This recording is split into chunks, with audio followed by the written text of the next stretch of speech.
Hey, Rebel ladies. I know a few of you have talked about writing a book, and I've always wondered how I could help you with that. Well, today's guest is the woman to do just that. Not only does she have her own publishing company, how inspiring is that? But she helped other authors get their books out there and get them written. So if you're thinking you might really, really want to do this, now is the time to really tune in and listen. So welcome to the Rebel Tribe podcast, where empowerment meets attitude and sass meets savvy. We are not your mama's podcast, folks. We are a virtual tribe of fierce females ready to conquer the world. So join us as we smash through those stereotypes, break those barriers, and redefine what it means to be a woman in today's world. So get ready to see more, get ready to do more, and most importantly, get ready to be everything you were meant to be with the Rebel Tribe podcast. It's time to unleash your inner rebel and let's rock the world on your terms.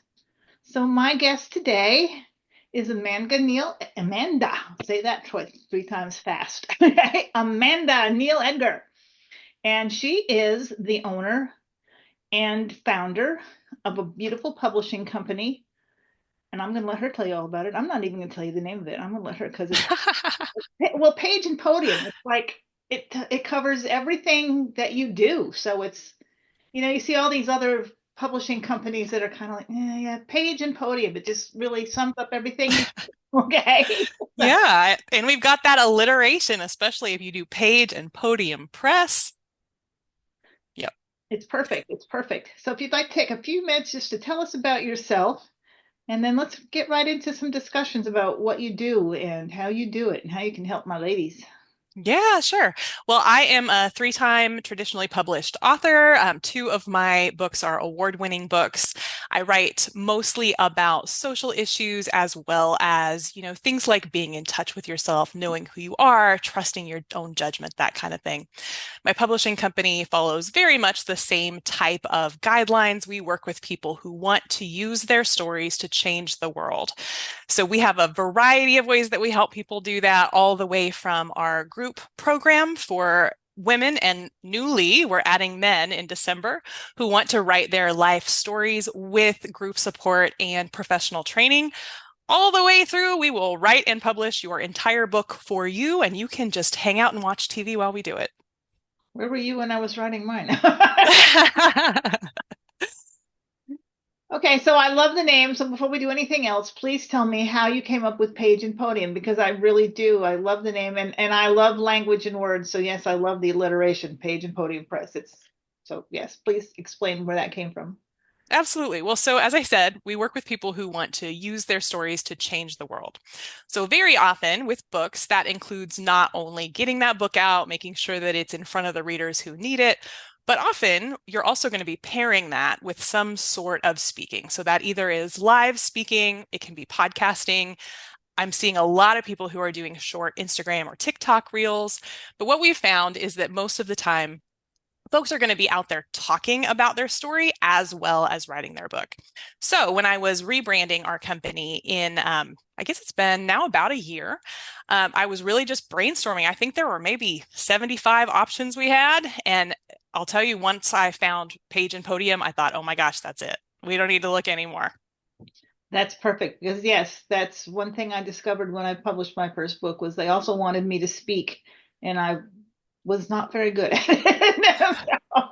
It rather terrified me actually. So anything and they did not offer that as any kind of assistance. It was like, here, go talk about your book. Well, go talk about your book. I said, thank you. What do I talk about? What do I say? So Right. I love the fact that you help the people with that. Now, Mhm. you spent 15 years in academia before you founded your company. What inspired you to make that transition? Yeah, well, it was really fairly seamless in that all the things I was doing as an academic, writing books, giving feedback to other people's books and articles, coaching and mentoring graduate students, and eventually newer faculty who needed to learn to write and publish books and articles. All that stuff is what I do now. And essentially, the way that it happened was pretty organic. When you're an academic, you are writing all the time. So I'm big on, celebrating all the little wins, making sure that you're keeping your folks updated. So as part of being an academic, I ran a writing group called the Write On. group. And during that time, I was posting a lot about how we were meeting and we were working together. Did anyone need support? And folks just started reaching out to me, asking for one-on-one help, asking for editing, and then eventually asking if I could just write the project for them. And there were a lot of things to love about academia, but I really felt like I had done the time that I needed to do in that career.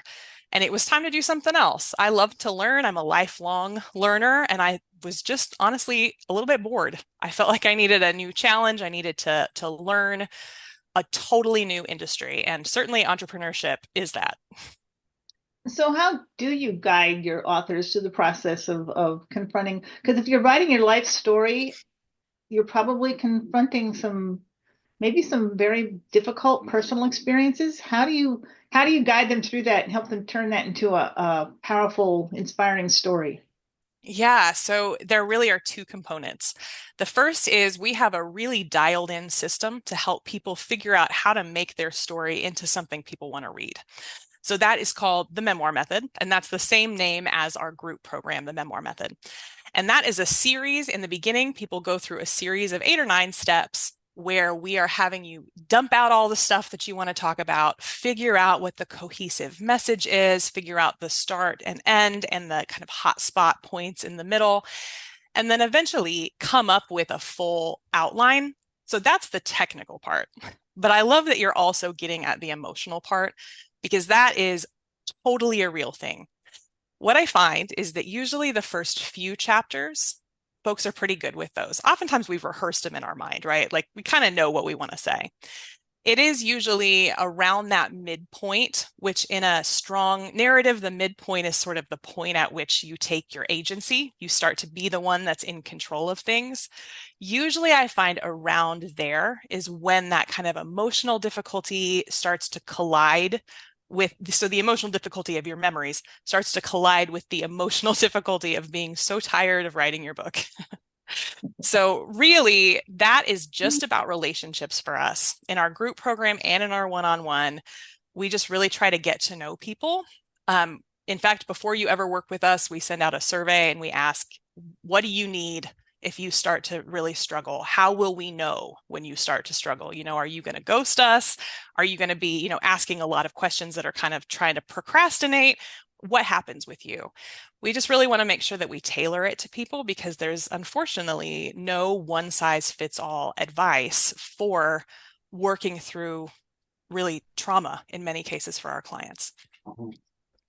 Now, you wrote a book not too long ago about, I'm going to say, a period of time that was traumatic for a very large portion of the community. Even if you weren't an actual member of that community, still, just to see this happening all around you, it was hard. And that is the summer of 2020. George Floyd and the resurgence of the Black Lives Matter movement. I've been reading it, and it's amazing. And it Oh, tackles thank such you. a pivotal moment in modern history. Why did you Yeah. pick that subject, and what was the most challenging part of co-authoring that project? Yeah, well, and shout out to my co-author, Dr. Andre E. Johnson. Will actually be headed to the Southern Festival of Books with an invited appearance on C-SPAN. So very exciting. Tune in. You can check out our book talk there. So when I first became an academic, as in terms of a professional academic, I'd gotten a job at University of Memphis as an assistant professor. And at that same time, my co-author started as well. So we met and really hit it off, just even in orientation stuff. And that was around the time that kind of first wave of Black Lives Matter was coming about, when really you were seeing it on, Facebook or whatever social media you were on, really hearing people say Black Lives Matter for the first time. So that was also at that time when we were hearing people say all lives matter. So Andre and I were kind of wondering, what is really happening here? There was a lot of sort of conjecture on social media of, what do people mean when they say all lives matter? Are they tearing people down? What's happening? So we wrote our first book together back in it was published in 2018. And that book was on Black Lives Matter and All Lives Matter. We really wanted to look at that clash. But of course, as the years go on, all social movements develop and change and grow, or in the case of Black Lives Matter, kind of fade and resurge. Well, we had already been talking about doing a follow-up, a sequel to our first Black Lives Matter book when 2020 hit. When we had, the murder of George Floyd, we had Breonna Taylor's death, Ahmaud Arbery, and of course, we had a pandemic. All of the things seem to be kind of converging. So we knew we had to grab that moment. So even during the pandemic, even when people were still learning to use Zoom, we started just putting out calls, who wants to talk to us? And we really wanted to and did get a whole range of folks. So people that had been organizers really professionally or, just very dedicated for decades, all the way through to people who were first moved to participate with that 2020 moment. So really, we just wanted to capture it. I think it's very important to capture history and what's happening kind of in our culture as it's happening, because we can't ever get it back. And I'll say, even in the time between when we drafted and when the publisher sent us our full proofs to look at, which is quite a long time, by the way, I even was looking at it and thinking like, oh my gosh, you know what? I forgot that we were fighting over toilet paper. I I blocked it out of my mind, right? So it's when you look back at the real-time memories of what people were saying, how they were describing their experiences, that to me is so, so important to have that slice of life. That's what we really tried to capture with that book. How are you hoping it's going to further impact the conversation on racial justice and social change? Because it's raising its head again during this election cycle. There's a lot of talk about racial justice and again, Black Lives Matter, Hispanic Lives Matter, all lives matter. Mm-hmm. How are you hoping to have an impact on that with your book? Yeah, well, we already have heard from activists who have reached out and said, this was really helpful. My co-author actually was able to sign and gift a copy of the book to George Floyd's brother, which was one of the most amazing, text images I've ever gotten on my phone. And he also, has spoken to a lot of different organizers. Now that I'm out of the academic world, I'm just honestly not quite as engaged in the promotion as I would really like to be. But we are hearing good things about how the things that we wrote about, sort of how do new people get drawn into the movement? How do folks interpret diversity within the movement? And how do we address that? Things like having a march. How do we invite folks who can't walk long distances into a march? That was not something that we really saw talked about a lot in written word. But then when we talked to people, that came up. So we're sort of documenting all of these things that really need to be considered if we want to make sure that movements themselves are as equitable and accessible as we want the entire world to be. So I hear you preparing for a third follow-on book? I don't know if we'll do that. I'm not sure. I'm working on my memoir. So I've got to do that first. I learned a while back. I tried to do two books at one time. It went okay, but I'm not doing two books at one time really ever again. I'm going to knock this one out first and then we'll see what's next. Well, you talk about helping your authors prepare to be speakers, and you are a speaker yourself. So you've spoken at a wide range of organizations, FedEx to the U.S. Department of State. That's quite a range there. How do you tailor your message on identity and leadership and storytelling to such a wide range of audiences? Yeah, well, I find that most of the time when folks approach me and ask me to speak, they have a very specific agenda. Now, as you know, usually, people will kind of come with an agenda. You've got to dig a little bit to see really what they want. It's oftentimes not exactly what they're saying. But for instance, with the Department of State, that was an instance in which myself and another colleague that I've done some research with, we were approached to talk about how counterterrorism needs to take into account differences in cultural identity. If we are going to target folks who would be targeted by terrorist organizations and try to get them not on the terrorist side, we really have to understand what those folks' identity are, what they're going through, what their experiences are, all the way back from childhood to now. So we were really talking about kind of how are those experiences carried and how could the State Department use the knowledge of those experiences to make sure that their messages were really well tailored and that the storytelling was really precise and clear.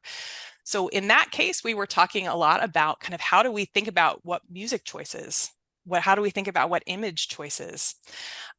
On the other hand, FedEx came to me around 2020 and said, we really need a training on what white people are supposed to be doing during this Black Lives Matter uprising. So that is a really similar thing to me. I think whenever you are targeting a group and trying to persuade them, you can't just beat people over the head with stuff. Often that has the opposite reaction of what you're trying to do. So in that case, I was talking about, how do we think about what we want as individual people for our world? I think, maybe I'm naive, I think most people do the best they can and want the best for most other people. We disagree, of course. This is very obvious in this election season. We disagree on how to do that, but there is a common thread. There is a common humanity, and recognizing that really is the way forward. So hopefully, you can kind of see it's a similar message. It's caring, love, joy, oftentimes, and community is at the center of all of my talks, but the context is going to vary. And because what I'm preaching, what I'm telling people to do is to think about really their audience, think about what they want. That's what I do too. And honestly, it's pretty instinctive for me. I really like to get to know people and really think about kind of what makes them tick. So a lot of times I'm able to either kind of adapt on the fly or, prepare based on what I know about the audience. Okay, that intrigues me a little because I wasn't aware that as a white person I was supposed to be doing anything different during. I'm sorry, what was I supposed to be doing? So what key Mhm. takeaways did you try to get FedEx to understand and take away from that? Because that to me sounds like a very odd request for a speaker to come in. That's I don't know, that just kind of Interesting. boggles my mind. I'm Okay. s- well, I wonder if I didn't maybe present the problem very well. I'm surprised to hear that. I mean, I think a lot of people around that 2020 uprising, I mean, there was all the talk, if you remember, about the white fragility book that was really big, and a lot of white folks really took offense to that.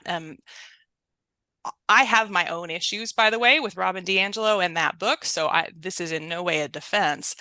But I do think the term white fragility is a little bit riles people up a little bit. So there was a little bit of, especially FedEx is in Memphis. So there's a real existing racial conflict in Memphis that's from the founding of that city, right? So there was a real kind of push-pull. So should white people be trying to fight for racial justice, or is doing that just re-perpetuating the fact that white people always want to be at the center of stuff? How do we kind of think about that? And then, of course, people don't want to come to work every day and feel like they don't know how to talk to their colleagues who are a different race. But in Memphis, particularly, there was a lot of that vibe that people were feeling like there's nothing I can even say. I can't even ask questions. I feel like I'm going to offend somebody. So that's really what we were talking about, is just how do we kind of recenter our interest and our focus on humanity and connection while trying to build a world that we all are going to feel good about living in. I don't know if that answered your question or not. It does, and actually explains a lot because number one, I did not know they were located in Memphis. And yes, my husband's Cherokee, so we experience our own set of Mm-hmm. issues. And I'm retired military. I never experienced any issues in the Navy. I had all nationalities, religions, races, creeds, colors, and we all learned to work together because our group, I was part of Naval Security Group, which is a very small, tight-knit group, and you have each other's backs, and you don't worry about anything else other than, do you have my back? Okay. Right, right. So I don't have never experienced any of that, so maybe that's why I Mm, didn't understand. It's like, why would you behave any differently? They're still your friends, they're still mm, they're still your neighbors, they're still your coworkers. What would you do differently? Except try to yeah. support them as well as you could. So that's why when you said that, it's like, Hmm. wow. Okay. Yeah, yeah. There was a lot of tension and conflict around that time, in that area and a lot of areas around the country. But certainly we all have our own experiences, and not everybody did experience that.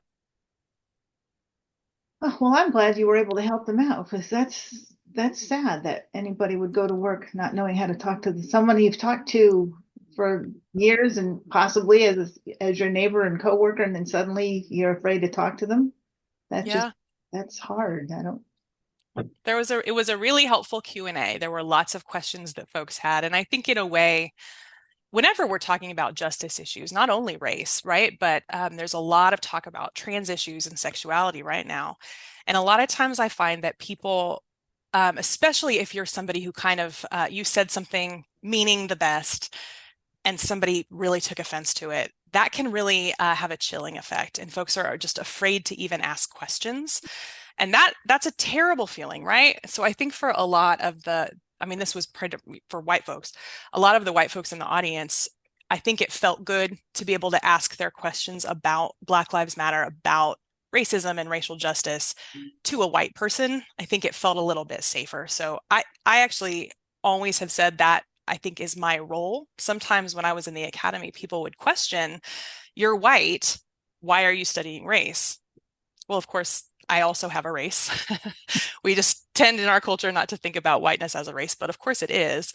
But also, I think it's really important that people across races are working on equity issues, right? We can't, if white folks, just the majority population, right, just keep going the way that we're going, there's very little hope that things are going to change. We all have to participate in making the world more just.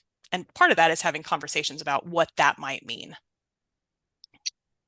Well, I'm glad they have you out there to help with that because this is, I have never seen anything quite like what's happening in our country right now. So Yeah. thank you for being a voice.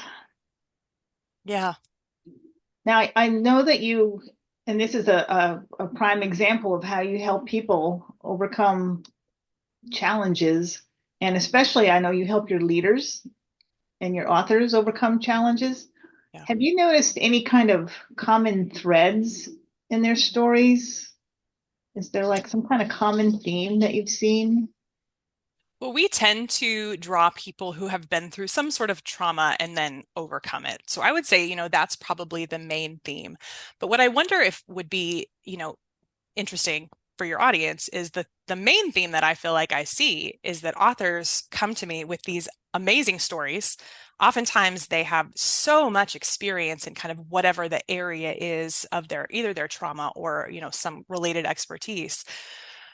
They know they want to write a book, they know they need to write a book, but oftentimes it's around the time that you take that plunge that you start to really doubt yourself and if you have anything to say. And I would say that is the common thread, is this kind of curse of expertise of not realizing, because you talk about that expertise or you lived that story, not realizing how valuable it could be to others. So that is one of the things that I feel like I see a lot and that I really do try to help people work through, because there's lots of amazing books that would never be out if nobody ever encouraged those authors to write them.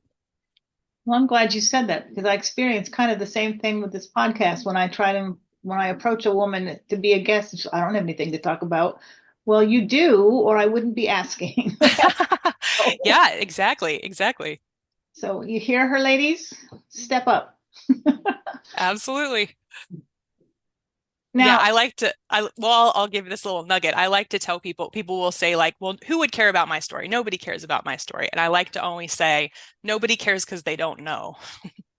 You really have no data until you have gotten that story out. You really have no data on whether people care or not. So it's a little bit of a trust fall. okay, so how can they, because I know that we're going to have a bunch listening to this that I have invited and have said no just for that reason. How Mhm. can they use their own personal narratives, their own stories to inspire action and create impact, Yeah. especially now when so many, I know that a few of them are afraid because they're afraid of the backlash. They're afraid they'll Mhm. be targets. I mean, we see that especially on social media all the time. Mhm. How how can they do this? How can they use their narratives safely, I guess would be the word. Or how do they find the courage to put it out there anyway and face what might come of it? Yeah. There really is no way to protect yourself. And one thing that I am always very honest with our authors. That's really integrity is a key value for me. And one thing I will tell them is there is no scenario where you release a book and every single person likes it. It has never happened, even in the Bible, right? It has never happened. So when you're thinking about putting a book out, part of that is that people are going to criticize it. Now, I have a little different perspective on that as somebody who writes about very controversial issues. What I believe is that if everyone loved your book, it's actually not very successful. The purpose to me of putting out a story that is meant to change the world, and that's who I work with, is that you are starting a conversation, right? So I think the key is finding the sort of boldness to say, I have to say something. Now, I would say if you want to dip your toe in the water, oftentimes using a little bit smaller format. So podcast interviews are a great way to do that. Sounds like there's some people that have had invitations. Maybe you can jump back in and accept the invitation. Articles, shorter articles, even just social media posts, writing your story out, finding a picture that goes with it. You can kind of test the waters a little bit, but really, until you find that you have to get your story out, it's going to be really hard to finish a full book. Books are just hard. It takes a long time. Usually, we recommend people plan at least 10 months for the development and drafting. That doesn't even include the publishing. So you really are in for a long haul. So I think the more that you can build yourself up, speak with your friends, speak with people who are kind of your admirers. I always recommend that folks text their friends. If you're feeling kind of down, text your friends and say, what is the most interesting thing you've ever learned from me? And it's such a boost because people love to do that. Your friends will love to build you up, and it's going to give you that little boost. So I wish that there was a quick way to tell people to find that kind of boldness and bravery, but really the only way out is through. The only thing you can do is just lean in and encourage yourself and build your community who will also lift you up. Well, it sounds like your last book might have been an excellent example of a book that probably sparked some backlash, I'm sure. Just from what I've read of it so far, I I can. have no idea because I do not read reviews. Maybe. Nobody's ever come at me personally though. And you're right, it's quite a hot button issue, but really truly, I always tell our authors, don't read the reviews. There is nothing to be gained from reading the reviews. Now, if you are in a Q&A and somebody's asking you a question, I think the most important thing is to remember that you probably feel more defensive than they mean their question to be offensive. That's human nature, right? We feel like, oh my gosh, I'm being confronted. And, that confrontation thing kind of can set off that fight or flight. But typically, if you can approach any challenge like that, if you can approach it with an open heart, really listen to what the person is saying while standing true to yourself, oftentimes you can resolve it without as much drama as you might think. Often, not always, but often. Well, you've helped dozens of authors publish, and as you said, world-changing books, because that's who you work with. Mm-hmm. What advice would you give to someone who's just starting to write their story, especially now if they're feeling overwhelmed by the process, or they doubt their ability to make an impact, or they think they're not the expert, or they're just, as we've been discussing, terrified of what will come if they put that story out there? Mm-hmm. What advice do you give them? Well, I will say this is going to depend on kind of who you are, your personality. But what I find works for almost everybody is if you can plan the process to as minute a detail as possible, that will allow you to take the focus off the emotion and put it a little bit more on the process. So that's one thing that we really, really push in the memoir method. And if you're, interested, if you're in this spot and you're interested, you can download our memoir method checklist at pageandpodium.com/checklist. And I also have a YouTube video that's called The 5 Tools You Need to Write Your Memoir. You can check that out on YouTube. I'll send the link too if you want to put that in the show notes. But Really, the main thing that you are going to need is a plan. There is really no world in which you are going to finish a memoir without having sat down and made a plan for what you want to include, where you begin and end, what all is going to go into that process. So have a plan. I think that's going to help you divide out some of that emotion from the actual work of writing. I've looked at some of your stuff, your books in particular, and I've watched a few of your YouTube videos, and it seems that you talk a lot about identity and leadership. How do you approach these in your coaching and your ghostwriting? Yeah, I mean, really, we try to just meet people where they are and encourage them to find the unique piece of themselves. The most powerful books are the books that are really authentically and genuinely you. And the most authentic leaders are also the people that are themselves, that are connecting with people. It really can't be a smoke and mirrors thing. I think people feel that, both in speaking and in reading a book. So the biggest thing that we really encourage is for people to be vulnerable. That is easier said than done, but really you are not going to have an impact, especially with memoir, unless you are willing to really be honest even about the stuff that's a little bit scary to share. So that's the main thing I would say is how can we pull you out? How can we put you on the page? That's the most important part. So, what are some of the most, let's say, important aspects of identity for authors to explore in their storytelling? Well, the biggest thing is the story is one thing. Usually people are not so interested in just your story, right? The steps. What people are interested in is what your story means. That's what your identity is, right? Your identity is really just a narrative of what your life has been and what you've made it mean. So that's, to me, that's the human experience. And that's what you need to think about. What are the real true lessons that you learned that you incorporated into how you see the world, how you interact with others, how you think about the future and the past? What are the lessons? What are the truths that are central to who you are? That matters so much more than your race or your gender or your age. What matters is who you are, is what contribution you want to make to the world. And usually that's something that you had to learn yourself as you went through something really difficult. That is, I don't know. I'm hoping, I'm thinking of some ladies out there that really need to share their stories, and I'm hoping they're listening. Send them my way. I will talk you into it. Because their stories need to be told. I am right now Mhm. thinking of one or two that have mentioned they'd like to write a book, and it's like, yes, you need to do this. Your story needs to be told. Yep. There's so many untold stories out there, so many people that are going through something that don't realize that other people have been through it, made meaning of it, figured out how to incorporate it into their identity. We have to get those stories out there. Really, we don't have to get a story out and sell 7 million copies. Most people, when the rubber meets the road, what is so important is that you change people's lives, and that is doable. You might not sell 7 million copies. It is doable to make sure that you change a handful of lives.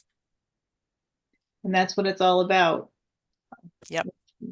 My publisher warned me right off the bat. He says, "You're not going to get rich writing books, unless you're like Harry Potter, whatever her name is." Okay. Yeah.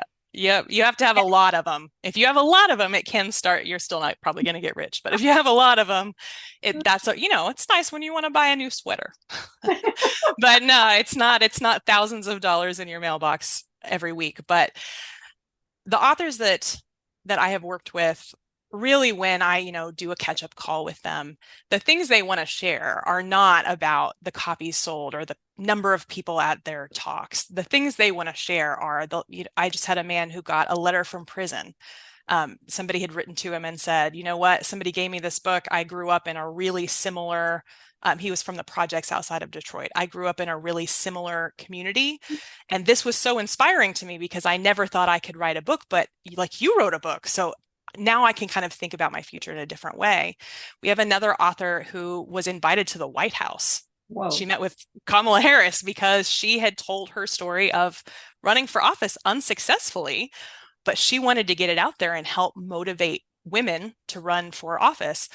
in doing that, she caught the attention of somebody who introduced her to somebody else who said, "Oh, you're a perfect fit for this program where we're bringing people in to meet with Kamala." So there are a lot of things that can come out of writing your book that have nothing to do with the metrics that we tend to think about, that are really more about what's the impact you can have on others, what are the really cool experiences you can have because you told that story. It definitely opens doors. It does. Well, you have navigated both academia and now you're an entrepreneur. And as a woman who has done both, we know there's been some unique challenges. Let's be real. I have a whole Yep. podcast episode about that, ladies. Okay. How have these experiences shaped the way that you mentor and coach women leaders? Because I know you do both, you said. So how do you work with women differently because of your own experiences? Yeah, well, I am a mentor at heart. That is really the thing that I have wanted out of every career choice I've ever had. Before that, I was a children's theater actor. So I've done all of these things, but really what I want to do is interact with people and honestly just love on people and uplift people. And that is central to my mentoring, no matter the gender. But one thing that I do think is important, especially when I'm mentoring women, business owners or freelancers, is you have to really make sure that you are setting boundaries, that you are holding to yourself. One of the things that I think we are taught as women is that we should be so others focused, that it's selfish to say, I need this and I will not tolerate this, or, whatever it may be for you. We're kind of taught that we're not really allowed to do that, or doing that makes you a selfish person. One of the things that I really work with, especially when I'm working with business owners, is you can say no. You have to say no. When you say yes to everything, you just deplete so much energy that you not only are not serving the people you're saying yes to, you're also not serving yourself. You're not protecting the asset, which is you, right? You have a unique thing to share. And the more you are just giving that away indiscriminately, the less valuable the contribution you make to your community, to your family, to society. So I think the biggest thing is realizing that part of standing in your truth, part of standing in your story is understanding that you are valuable too, not only the people you're serving, but you are. So what do you need to be the happiest, healthiest version of yourself? And often you need to say no more. That I was going to ask you to say something inspiring to the women out there. I think that was pretty much it. Good. Seriously, that's if you can't do any more than that. Just yes, but there we are. Yeah, it's easy. It's easier said than done. I just said no to somebody today and I don't feel great about it, but I do know it was the right choice. I know when I evaluate the opportunity with my values and my goals, it wasn't a good fit. I had to say no. I did give him some other referrals, some other people to ask. So Well, that spread always, it around that way. well, that makes it better. A little bit. It makes you feel a little better if you can at least send them to somebody else. But regardless, that temporary bad feeling of saying no, that won't last. But if you say yes to all this stuff, the resentment of overdoing it for other people, that does last. Been there. I used to be a very big yes person. Okay. Of Yeah, course. me too. Sure, yes, I'll do that. Me And too.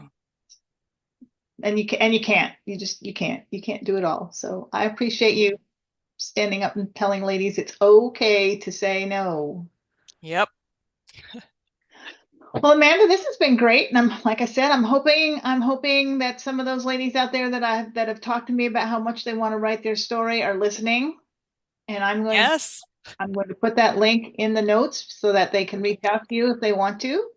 Perfect. Because she can help you, ladies. She can absolutely help you get your book out there and get that story out of you. And her book, The Summer of 2020, George Floyd and the Resurgence of the Black Lives Matter Movement, is available on Amazon. I'm reading it right now. I'm not going to say it's an easy read because it tackles some very tough topics, but it really does make you think, and it makes you look at things just a little differently. Like I said, I have never experienced a lot of the things that other people talk about just because I don't want to say I've lived an insulated life, but because of my own experiences, just some of the conversations we're having, I just don't understand. That's like, what's Yeah. the problem here? I don't get it. So it was a very eye-opening book for me. So I hope you will grab it and read it as well, especially if you have questions about what is this all about. And yes, so thank you for being part of this, getting on our little podcast with us. Everybody out there, you know the drill. Like, share, comment, hit that notifications button, whatever. Do the stuff because I'm not very techy, as you know. So I count on a lot of you to help me get this out there. So do the thing, ladies. Do the thing. And we will see you all next episode. Amanda, thank you so much. Thank you.